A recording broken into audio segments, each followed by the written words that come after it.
योगी राम सूरत कुमार, योगी राम सूरत कुमार, योगी राम सूरत कुमार, जय गुरुदेव। Bhagwan left his narrow, limited body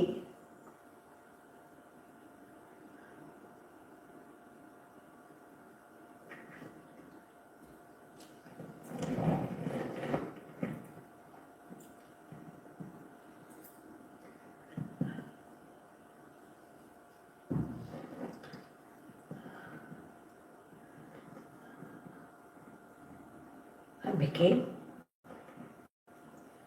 all-pervasive,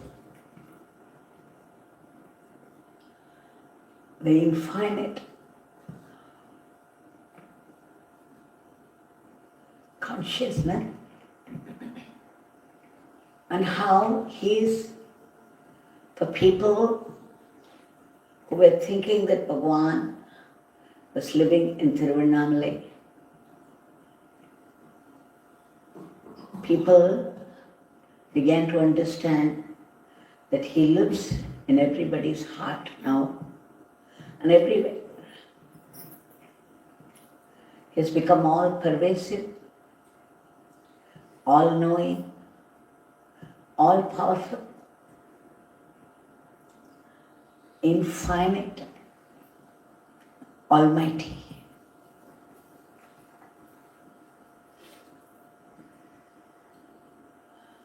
சர்வஜனாகவும் சர்வசக்திமான சர்வவியாபியா அதுக்கு முன்னாடி இல்லையா? அதுக்கு முன்னாடியும் இருந்தார். He was always all that, all pervasive, all knowing, all powerful Bhagwan. But we are used to only names and forms.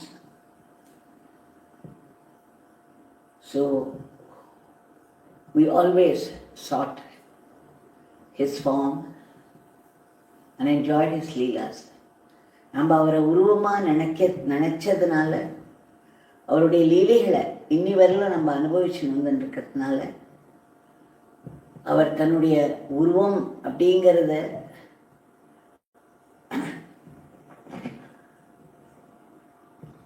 நித்தியம் இல்லை அப்படிங்கிறத காமிச்சார். எப்பொழுதுமே சொல்வார், இந்த உடம்பு அழியக்கூடியது, இந்த பிச்சைக்காரன் இந்த உடம்பு தான் அப்படின்னு யாரும் நினைக்கக்கூடாது.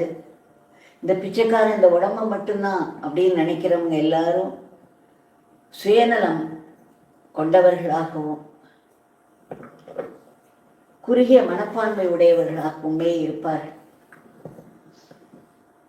துன்பத்தை எதிர்நோக்க சக்தி இல்லாதவர்களாக ஆகிவிடுவார்கள். அப்படிலாம் சொல்வார். He would say those who consider this beggar only as this form, this limited form, would only become narrow-minded, selfish and miserable. So அந்த காலத்திலேருந்தே தான் உருவம் இல்லை, தான் எங்கும் நிறைந்தவர் தான், தன்னை உருவமாக பார்க்கக்கூடாது, தன்னுடைய நாமம் யோகி ராம் சூரத் குமார் அது ஒன்றுதான் நிரந்தரமானது, இந்த பிச்சைக்காரனுடைய உடல் அழியக்கூடியது என்று சொல்லி வந்தேன். அதெல்லாம் என்னுடைய எத்தனையோ விதமான அந்த குறுகிய மனப்பான்மை, அவர் அந்த உருவம் மட்டும்தான் அப்படின்னு நினைச்சுன்னா அதில் ஒரு பிடிப்பை ஏற்படுத்திடு அதை விட்டு பிரிய முடியாத மனப்பான்மையோடு இருந்த நாங்கள் எத்தனையோ பேர் கொஞ்சம் கொஞ்சமாக அவருடைய அருவ நிலைக்கு, எங்கும் பரவிய நிலைக்கு உரியவர் அப்படிங்கிறத மனசுல ஏற்றுக்கொள்ள ஆரம்பிச்சோம். அந்த சமயத்துல பகவான் தன்னுடைய இறுதி நாட்கள்ல அவர் என்ன சொல்ல நினைத்தாருங்கிறது வருஷா வருஷம் நம்ம எல்லாரும் நினைச்சு, அதுக்காகத்தான் இதை நான் ஷேர் பண்ணிக்கிறேன்.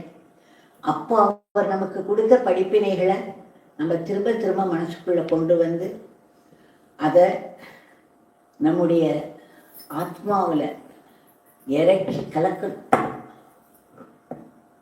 In those days when he was lying down in the body and suffering very much,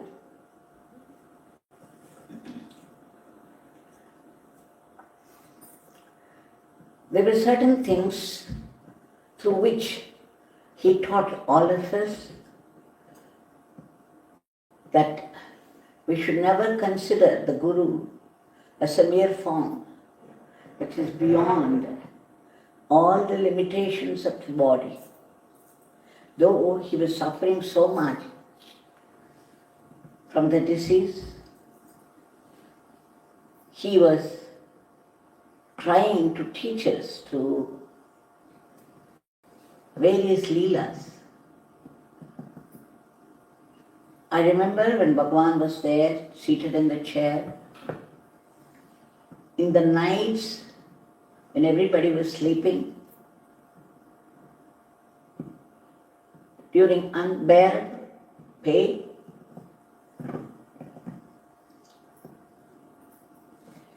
he would sometimes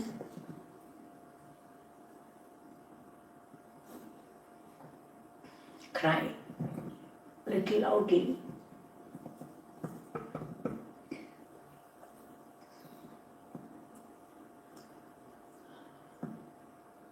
I asked him, you have only done service all your life to the whole of humanity. Why should you have to suffer this terrible suffering, the terrible pain of cancer? It is total injustice. எப்போவுமே ஜனங்களுக்கு நன்மையே செஞ்சுட்டு இருக்கிற உங்களுக்கு ஏன் இந்த அவல நிலை வந்தது? உங்களுக்கு ஏன் இப்பேற்பட்ட ஒரு கொடிய வியாதி வந்தது? இத்தனை ஒரு துன்பம் அப்படின்னு கேட்டேன் அவர்கிட்டக்க. அப்போ அவர் என்ன சொன்னார் தெரியுமா? Devki, Father has given this for some cosmic balance. அப்பா இந்த உலகத்தில் ஏதோ ஒரு சூழ்நிலையை சமப்படுத்துவதற்காக இந்த பிச்சைக்காரனுக்கு இந்த ஒரு நிலையை கொடுத்திருக்கார் அப்படின்னு சொன்னார். அப்போ அவர் எப்படி ஒரு பிரபஞ்சமே தன்னுடைய உடலா கொண்டவரா இருந்திருக்கார். Was a cosmic man. The very cosmos was his body, even as he appeared as a limited form to all of us.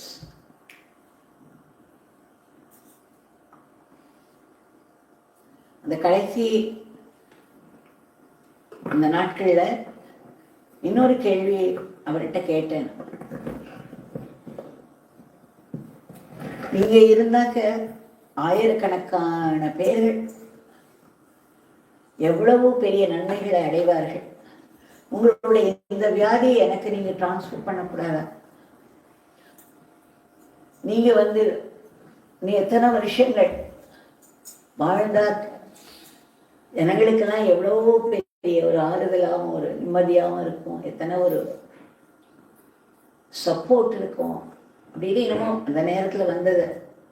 எனக்கு வார்த்தைகள் சரியா ஞாபகம் இல்லை. கேட்டபோது அவர் சொன்னது திரும்ப திரும்ப, அப்பாவுடைய இச்சை என்னவோ அதுதான் நடக்கும், அப்பாவுடைய இச்சை என்னவோ அதுதான் நடக்கும்னு சொன்னார். So when I asked him, when you live on in the body, thousands of people would benefit from your presence. So why don't you transfer this to my body, which means nothing to people. Please do it. And I begged and begged. For which he said, Devaki, whatever Father wills, that alone will happen. So that is one thing that we have to learn. No matter how much we try in our human way, possibly Still, it is only the will of Father, the will of the Supreme Divinity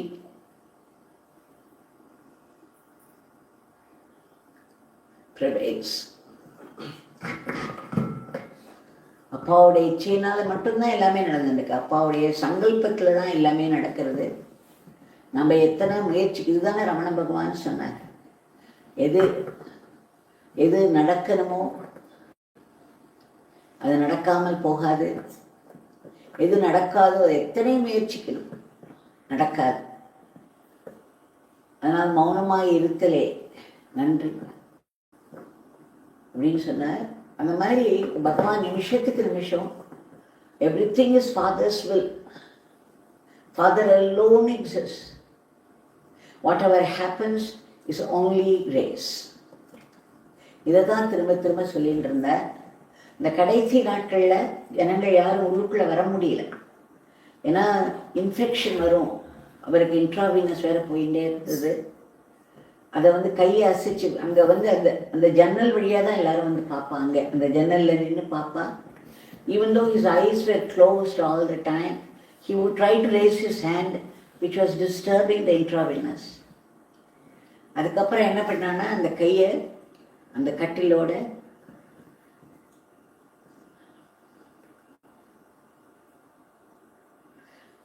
அதுக்கப்புறம் இந்த கையை அசைக்க ஆரம்பிச்ச. அப்புறம் அந்த கையும் அசையக்கூடாது அப்படின்னு அதையும் கட்டினேன். அப்போ கூட அவர் கண்ணை மூடின்னு இருந்தா, ரெண்டு கையை கட்டியிருந்தாலும் இன்ட்ராவினஸ் போயின்றது, என்னென்னமோ டியூப்ஸ் எல்லாம் போயிட்டு இருந்தது. அவருக்கு கரெக்டாக தெரியும் அந்த இடத்துல ஒரு டிவோட்டி நிற்கிறாருன்னா உடனே ஒரு காலை தூக்கினேன். gesture of blessing. That was again disturbing the intravenous tubes. அந்த ரெண்டு காலையும் மாற்றி மாற்றி அவர் தூக்கவே அந்த ரெண்டு காலையுமே கட்டி போட்டு எனக்கு அது ஒரு பெரிய crucifixion மாதிரி இருந்தது. This is what Jesus underwent. All these great souls, they are taking the sins of their devotees upon themselves, and they have to pay for it. And they have no mind, therefore no mental suffering. But they have this body, which is matter, like yours and mine. So they pay back for the sins of the devotees with their body. அவர் அந்த கையை காலை அசைச்சதுனால, அந்த கட்டி போட்டதுனால அதுக்கு மேலே அவரால் எதுவும் செய்ய முடியல. அப்படியே படுத்துட்டு இருந்த அவர் படுத்துட்டு இருந்தது எனக்கு அந்த ஜீசஸ் சிலுவையில் இப்படிதானே ரெண்டு கையும் ரெண்டு காலும் நகர முடியாம பண்ண அந்த காட்சியை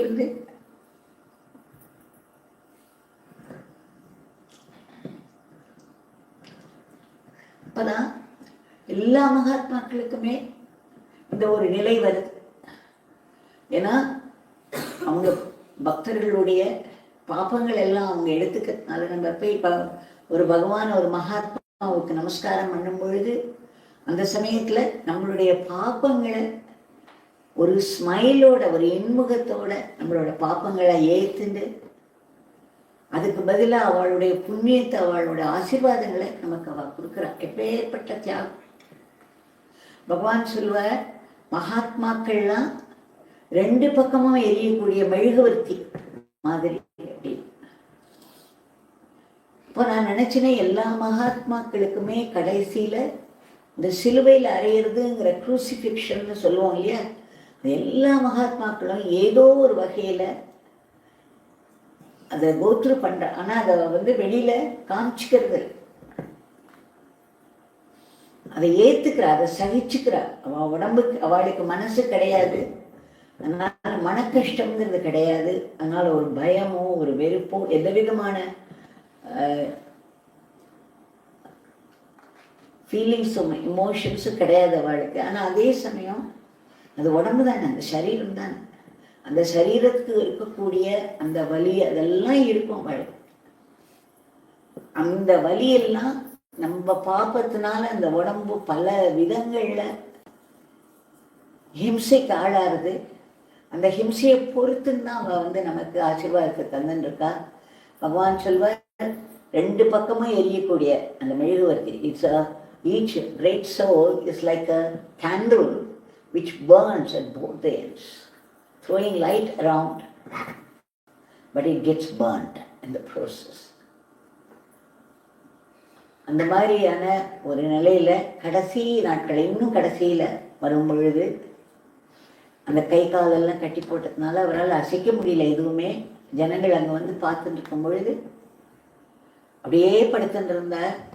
டாக்டர்ஸ்லாம் சொன்னா அவர் கோமாக்கு போயிட்டார்.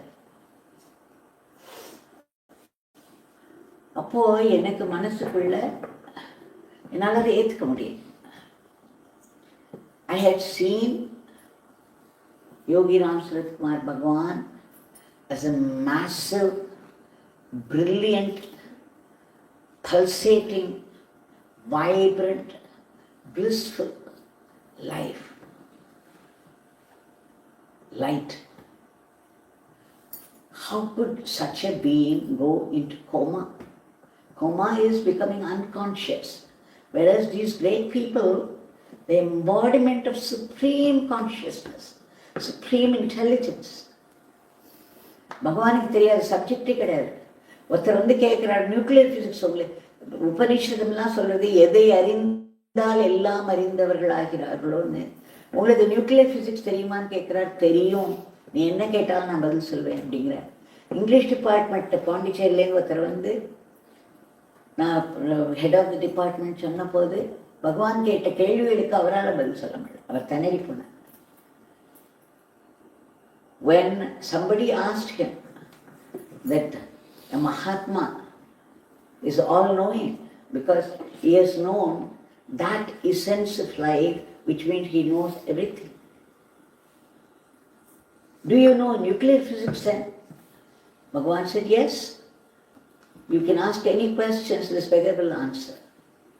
And I remember another time, the head of the department of Pondicherry University had come, and when he introduced himself as the head of English department, Bhagavan put such certain questions to him, and he was not able to answer, and he recognized immediately that Bhagavan knew much more than he ever did.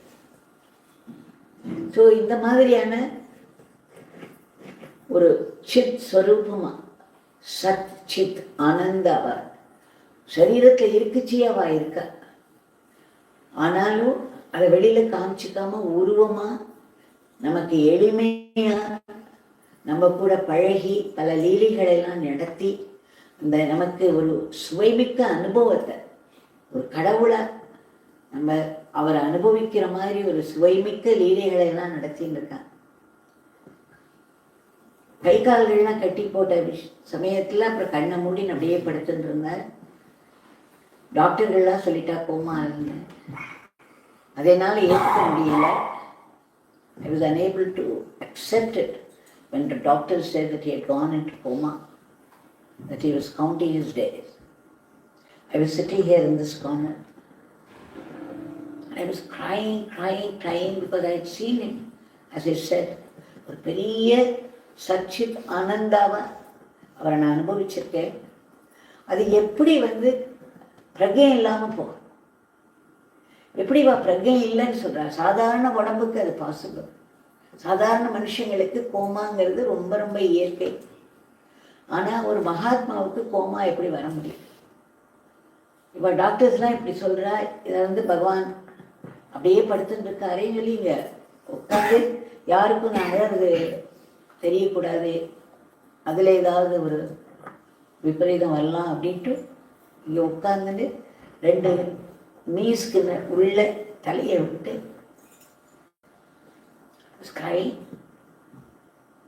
அப்போ வந்து திடம்னு எனக்கு தெரியல எதனாலன்னு, திடம்னு இப்படி தலையை வந்து பார்த்தேன். இது எல்லாம் ஒரு ஒரு அசைவுமே அவகிட்ட இந்த சோர்ஸ்லேருந்து தான் வருது. அப்படி நிமிர்ந்து பார்க்குறேன், பகவான் அவரோட கையை தூக்கி வா வா அப்படின்னு கூப்பிடுறாரு. எப்படி இருக்கும்? அவர் கோமால இருக்க, அவருக்கு பிரஜை இல்லை அப்படி இப்படின்னு டாக்டர்கள் சொல்கிறார். இது எப்படி பாசிபிள்? இதை எப்படி ஏற்றுக்க முடியும்? இவர் என்ன சாதாரண உடம்பா அப்படின்னு நினைச்சிட்டு அழுது இருக்கும் பொழுது அவர் கையை தூக்கி இப்படி இப்படி சொல்றார். That means he is conscious. So when people declared, I was thrown into great turmoil, ஒரு பெரிய upheaval உள்ள. I was thinking that if they are the body of the embodiment of the supreme consciousness, how can they be unconscious? Just not possible. Either that or they are not great souls. So when this was going on, I know I had put my head between the two knees so that people wouldn't know that I was crying my heart out. And suddenly something made me look up. I became aware of something, and then I looked up and I saw his hand, which was like this all the time. It raised, and then he called me like this, come here, come here. Because he didn't speak, but with the gesture of his hand, he called me, come. So I rushed near. He had immediately put his hand down. Then immediately, I just went and held on to the cot. I said, Bhagavan. He took his hand and put it over my hand like this, and then pressed it hard in assurance that he was very much conscious. That indeed they are the embodiment of supreme consciousness all the time, and they are not bound by the limitations of the body. This is what he taught me that day. I want to pass it on to people. That's why I'm relating it. அன்னைக்கு doctor எல்லாம் போமான்னு சொல்லி இருக்கும்பொழுது கூட தான் பிரக்ஞாபூர்வமா இந்த பரவெளியில இருக்கக்கூடிய சைத்தன்யமா நான் இருக்கேன் அப்படிங்கிற இந்த ஒரு படிப்பினை எனக்கு அன்னைக்கு கொடுத்தார். ஒரு மகா ஆத்மா, நம்ம சாதா ஆத்மா நம்ம எல்லாரும், அவன் மகா ஆத்மா.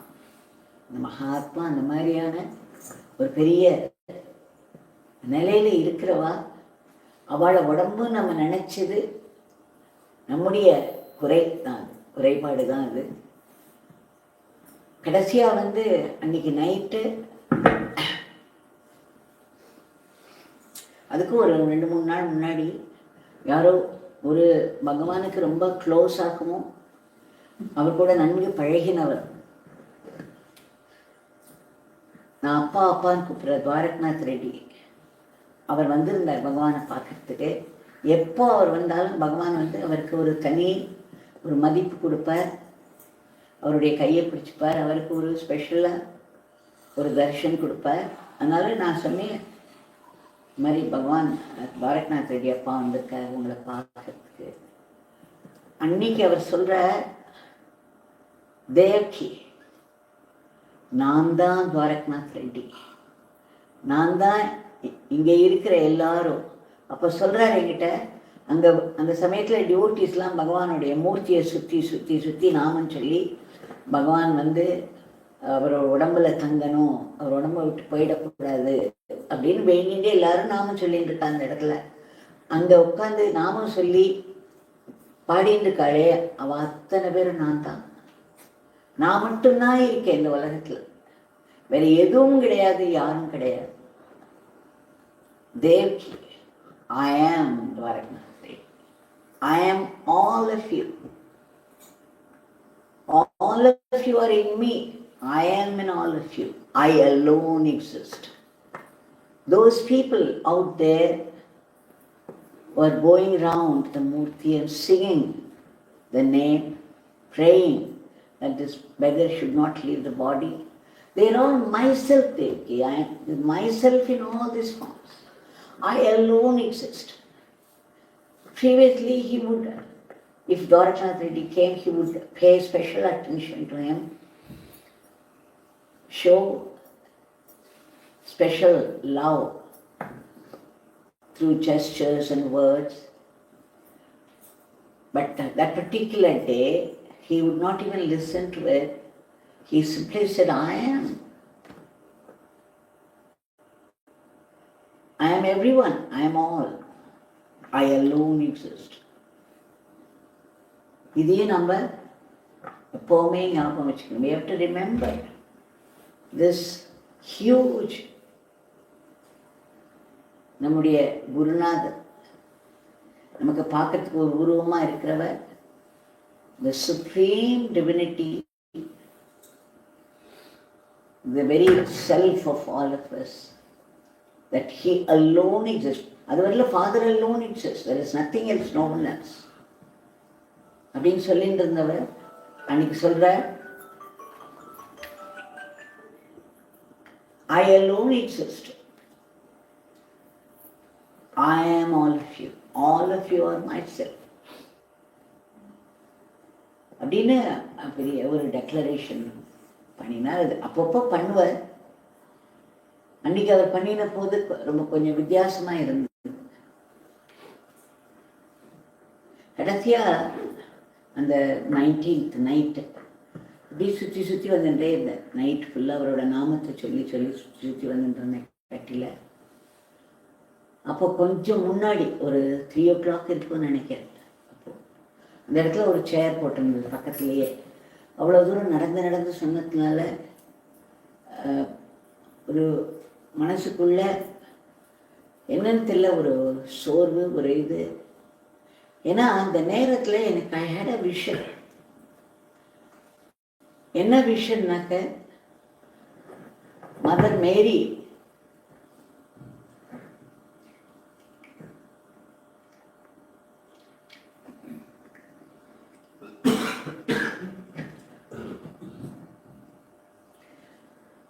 with Jesus in her hands, the body of Jesus in her hands. I had a vision just for a fraction of a second, and that shocked me. சிலதெல்லாம் நான் சொன்னதே இல்லை வெளியில. சொன்னா அதனுடைய சீரியஸ்னஸோ அதில் இருக்கிற ட்ரூத்தோ சின்சியரிட்டோ புரிஞ்சுக்காதவா அதை வேற மாதிரி பேசிடுவான். அது அந்த புனிதம் போயிடக்கூடாதுங்கிறதுக்காக சில விஷயங்களை நான் சொல்றதே இல்லை. This was one of that I had the vision of Mother Mary with the body of Jesus in her hands, and that there was an immediate tiredness of the body and the mind. I kind of collapsed into that chair, and I just closed my eyes. அப்போ Bhagwan, after quite a few days, suddenly he shouted, Devaki, like the old times in Sudama when he used to call me. He just called out, Devaki. Suddenly I woke up out of that state and then came near. That was the last word he spoke. And after that we had all those gadgets here. And the heart wave, it became a single straight line. அதுக்கு முன்னாடி ஒரு few times, ஒரு 3 or 4 times அந்த மாதிரி ஆன போது நான் காதில் போய் யோகிராம் இருக்குமா, யோகிராம் இருக்குமா, யோகிராம் இருக்குமா, பகவான் பகவான் பகவான் அவரை காதில் கத்திருக்கேன். அப்போல்லாம் அதுக்கப்புறமா he would resume the breath. But அன்னைக்கு அவர் கத்தினது, அவர் இது பண்ண நிறைய பேர் வந்துட்டாரு பிள்ளைங்க. ஸோ அதுக்கு நடுவில் ஒரு நாள் he told me by way of assurance, consoling, he said, this beggar can do much better work without his body. இந்த பிச்சைக்காரன் இந்த உடம்பு இல்லைன்னா இன்னும் நிறைய இன்னும் மேலான காரியங்களை செய்ய முடியும் அப்படிங்கிற ஒரு பெரிய அஷூரன்ஸை கொடுத்தார். அதாவது he is eternally living on. அவருக்கு ஒரு முடிவு கிடையாது. அவர் எல்லா இடத்துலையும் இப்போ நிறைஞ்சிருக்கார். நமக்குள்ள நம்மளுடைய ஆத்மாவாகவே இருக்கார். நம்ம திருவண்ணாமலைக்கு அவரை பார்க்கணுங்கிறது எல்லாமே யோகிராம் சுரத்மான் அப்படி குடிஞ்சு கூப்பிட்டானா நம்ம ஹிருதயத்திலேருந்து ஏன்னு கேட்குறார். என்ன வேணும்னு கேட்குறார். He is now much more easily available and right from the heart. You don't have to go to another place to see him. The minute you call out to Yogi Ram Sarat Kumar, his instant presence inside responds. Now that has become everybody's experience now. அப்போ சொன்னார், அந்த மாதிரி சமயங்களில் இந்த உடம்பு செய்ய முடியாததை இந்த பிச்சைக்காரனோட நாமம் செய்ய முடியும். இந்த பிச்சைக்காரன் யோகி ராம் சுரத்குமார்ங்கிற அந்த நாமத்தை விட்டு செல்கிறேன்.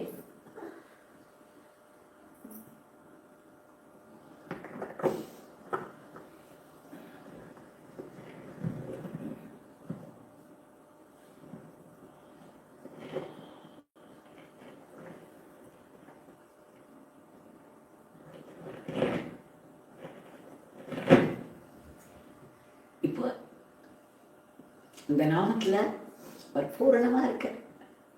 He lives in that name in his full glory and grace.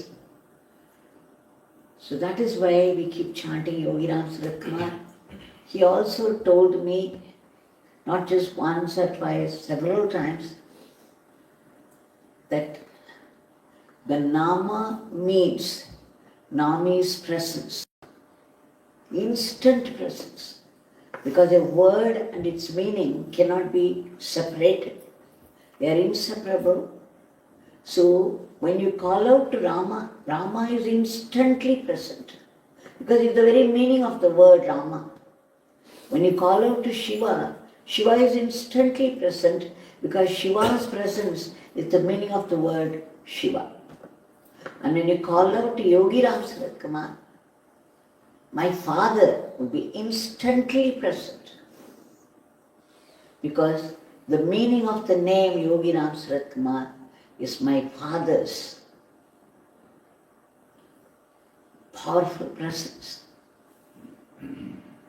அதனால் நம்ம இப்போ நாமம் சொல்லும் பொழுது, நாமம் சொல்கிற நேரத்துலலாம், whenever we chant the name, we must know and remember that he is instantly present. When I chant the name, I am in the living presence of Yogi Ram Sarat Kumar. There is no need to doubt it unless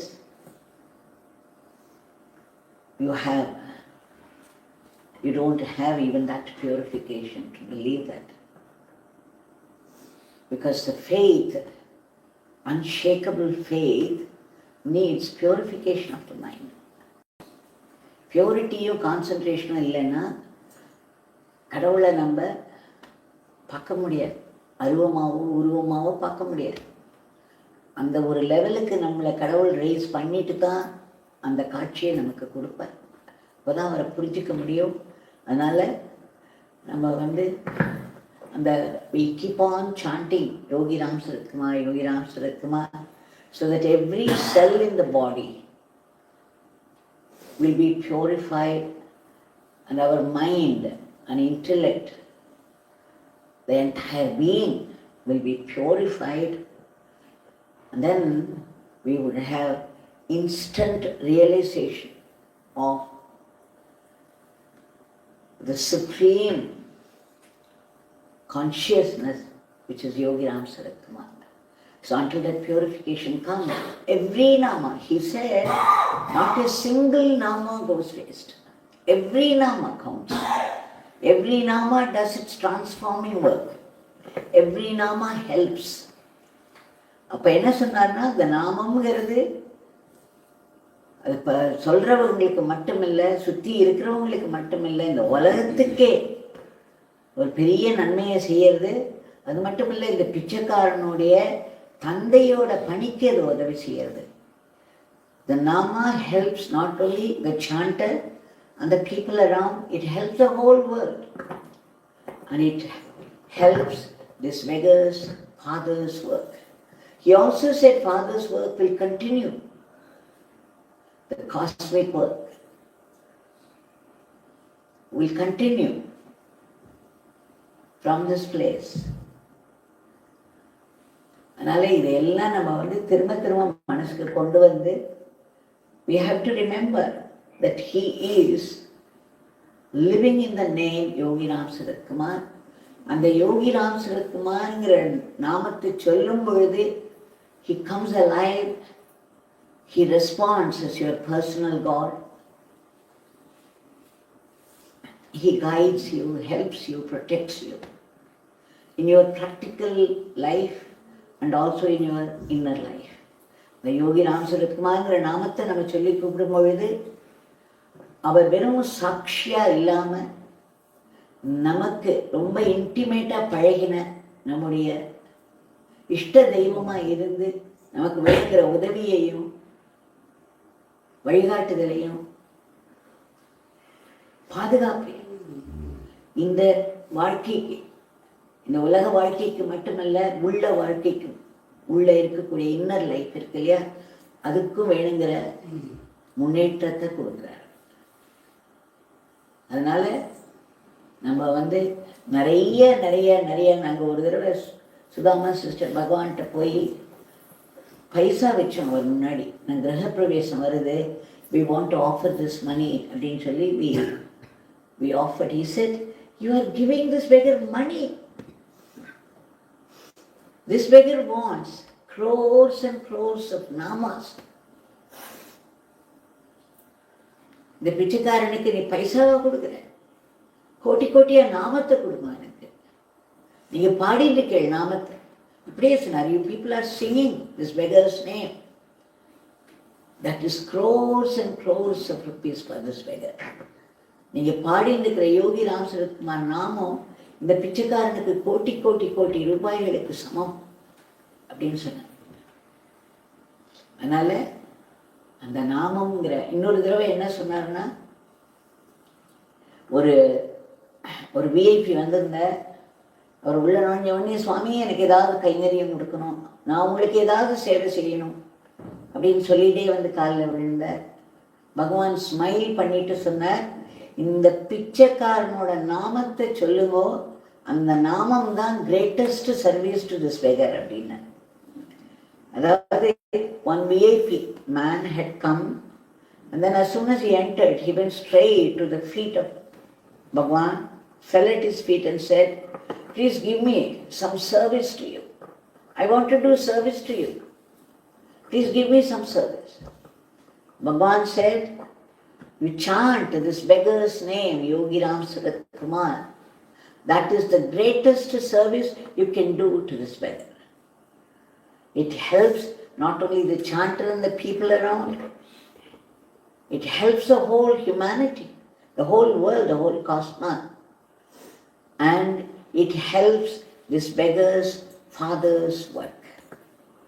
So இது எல்லாமே நம்ம அத்தனை பேருக்குன்னா, அதனால பகவான் அந்த விட்டு சென்ற அந்த பொன்மொழிகளை திரும்ப திரும்ப திரும்ப நம்ம மனசுக்கு கொண்டு வந்து இது நம்முடைய உடம்புல இருக்கிற ரத்தத்தில் கலந்து நம்மளுடைய ஆத்மாவில் கலக்கணும். அது வந்து இயற்கையான ஒரு செயலாக வெளிப்பட்டுட்டே இருக்கணும் அந்த நாமம் சொல்கிறது. இதை நம்ம மனசில் எப்பவும் வச்சுக்கணும். அதுக்காகத்தான் இதெல்லாம் இப்போ நினைவுபடுத்தி இதை நம்ம நினைவுபடுத்திட்டே இருக்கணும். ஏன்னா அவர் கடைசியில் சொன்னது அதுதான், I am in all of you are in me, I alone exist. You chant this name, Yogi Ram Sarathkumar, you are doing greatest service to this beggar. இப்போ நம்ம நாம சொல்லச்சியே சத்தமாக சொன்னாக்க அது வந்து சாண்டிங், சைலண்டாக சொன்னோன்னா அது ஜபம். நம்ம ஜபமாக சொல்கிறோமோ இல்லை சத்தமாக பாடுறோமோ அந்த நேரங்களில் அது நமக்கு ஒரு ஸ்பிரிச்சுவல் ப்ராக்டிஸ், ஒரு ஆன்மீக பயிற்சி மட்டும் இல்லை, நம்முடைய பகவானுக்கு குரு பகவானுக்கு செய்யக்கூடிய குரு சேவையாகவும் அது அமையிறது. அந்த நாமத்தினால நம்ம அவருடைய ப்ரெசன்ஸ், அவருடைய இருப்பை கட்டி போட்டுடலாம். நம்மளை விட்டு எங்கேயும் போக முடியாது. ஏன்னா நாமானா நாமியுடைய ப்ரெசன்ஸ். அப்போ நான் நாம சொல்லிகிட்டே இருந்தேன்னா பகவான் எங்கேயும் என்னை விட்டு நகர முடியாது. அவரை கட்டி போட்டு we can tie him up. by chanting the name, because whenever we chant the name, அந்த இடத்துல ஒரு பூரணமாக இருக்க அந்த க்ஷணமே. இல்லைன்னா என்ன பண்ணிடுவார், விட்னஸாக இருப்பார் நமக்குள். நம்ம லைஃப்பில் பார்ட்டிசிபேட் பண்ணணும் இல்லையா, நமக்கு வேணுங்கிற ஹெல்ப், கைடன்ஸ் அண்ட் ப்ரொடெக்ஷன் கொடுக்கணும். நம்ம அப்படி நாமத்தை சொல்லி கூப்பிடும்பொழுது ஒரு பேரருள் வடிவமாக நமக்குள்ளே இருக்கார். அந்த சமயத்தில் நமக்கு வேணுங்கிற உதவியை கண்டிப்பாக பண்ணுவார், பண்ணின்னு இருக்கார். இது அத்தனை பேருடைய அனுபவம். அதனால் இதெல்லாம் நம்ம நினைவு வச்சுருக்கிறது, திரும்ப திரும்ப நினைவுக்கு கொண்டு வர்றது தான் பெரிய பூஜை. இந்த ஆரத்தி காமிக்கிறது, அந்த ஆரத்தியில் இருக்கிற அந்த ஃப்ளேமாக அவர் நமக்குள்ள ஆத்மாவாக இருக்கார். அவரை நம்ம டீப்பாக நினைக்கும் பொழுது பலவிதமான நறுமணங்கள் நமக்கு வரும், பலவிதமான இனிய ஓசைகள்லாம் கேட்கும். கடைசியில் இந்த தீபம் இருக்கு இல்லையா, அந்த தீப ஒளியை நம்ம இந்த நெத்தி 2 புருவங்களுக்கு நடுவில் பார்ப்போம். அதனுடைய அடையாளம் நம்ம முன்னேறின்னு இருப்போம். அந்த ஆத்மாவாக நமக்குள்ள அவர் இருக்கார். கடைசியில் உள்ளுக்குள்ள ஒரு பேர் அனுபவமாக நமக்கு கிடைக்கும். So the fragrances that we get in deep meditation on his nama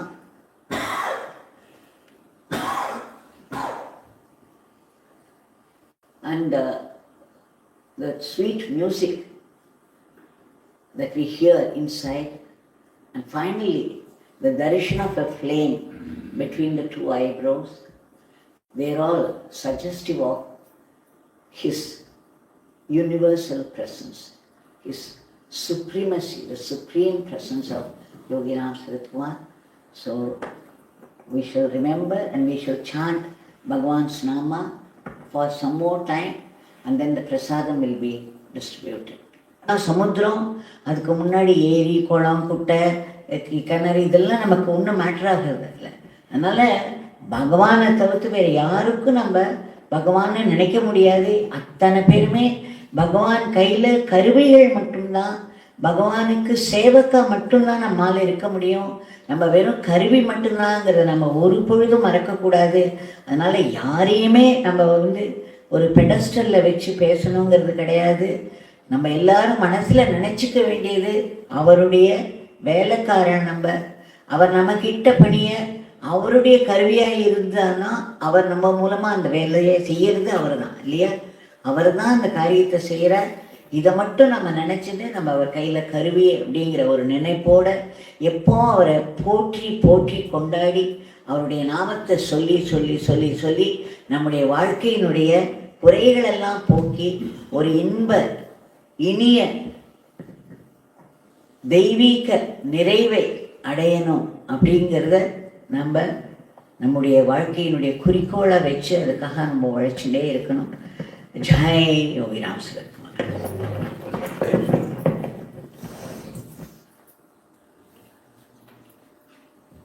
Yogiram Surat Kumar, Yogiram Surat Kumar, Yogiram Surat Kumar, जय गुरु राया।